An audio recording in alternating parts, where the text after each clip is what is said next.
também a questão da guerra no leste europeu, né? Já está completando aí, já completou um mês, na verdade, já estamos no segundo mês, entrando neste segundo mês, e a gente sabe que todas as questões, né, de pressões inflacionárias já estão impactando o mundo como um todo, né? Até reflexo disso a gente viu hoje em relação ao próprio petróleo, que tem oscilado bastante, ora em alta, né? Ora em baixa, principalmente também por conta depois daquela questão da China de fazer um lockdown, também acabou fazendo com que o petróleo caísse um pouco o valor.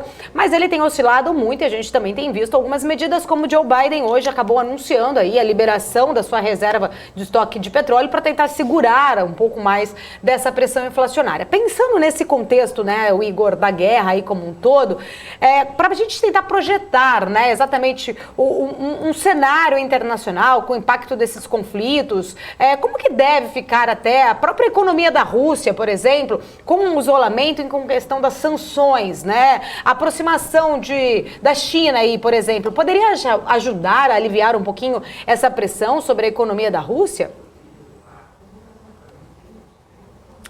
É importante a gente entender esse contexto, né? E eu acho que são dois pontos fundamentais. O primeiro é que eu gostaria, antes de mais nada, eu sempre ressalto isso. Eu sou um economista ortodoxo, eu acredito em forças de mercado, eu acredito que o papel do Estado ele é um ente regulador, ele não deve ser um ente intervencionista quando você tem mercados funcionando regularmente. Agora, é importante a gente dizer que os mercados não estão funcionando regularmente. O fato da guerra existir significa que a gente está tendo medidas heterodoxas, ou seja, uma guerra é uma ação política que interfere de fato na economia. Então, quando a gente faz essa análise desse contexto, o presidente Biden faz uma intervenção heterodoxa, né, que é colocar reservas internacionais de petróleo para suavizar o preço, mas é uma medida acertada, tendo em vista que o preço correto do barril de petróleo não está bem alocado devido às sanções econômicas com a Rússia.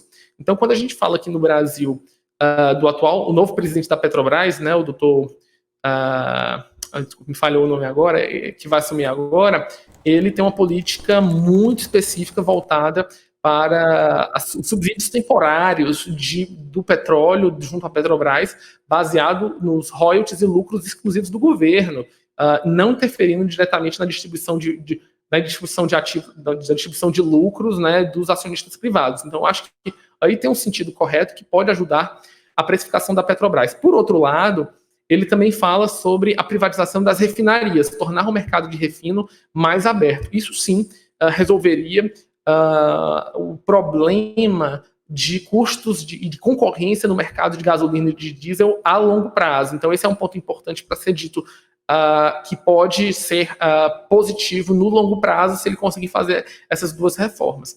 Agora, quando a gente fala do ponto de vista internacional, as sanções elas ainda não tiveram um efeito total. A gente vai ver mais sanções sendo ocorridas por motivo muito simples.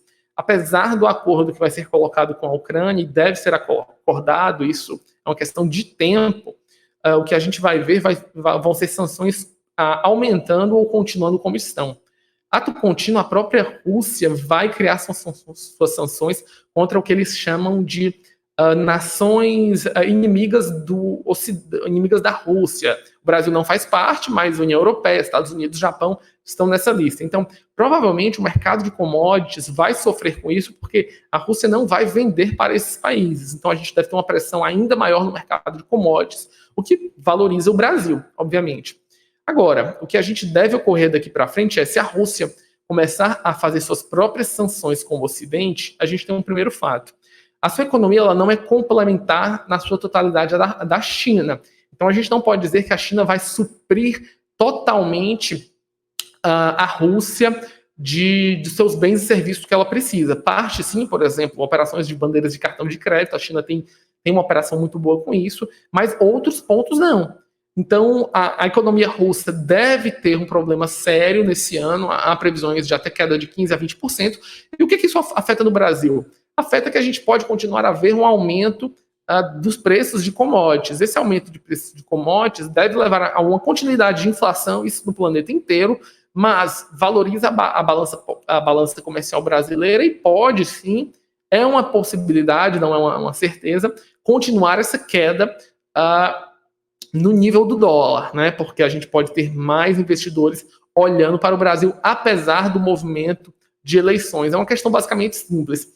do ponto de vista de instabilidade, a instabilidade de commodities da Rússia é muito superior à instabilidade da eleição brasileira, porque se a gente vê uma eleição polarizada entre o presidente Lula e Bolsonaro, o mercado já sabe mais ou menos qual é o estilo dos dois.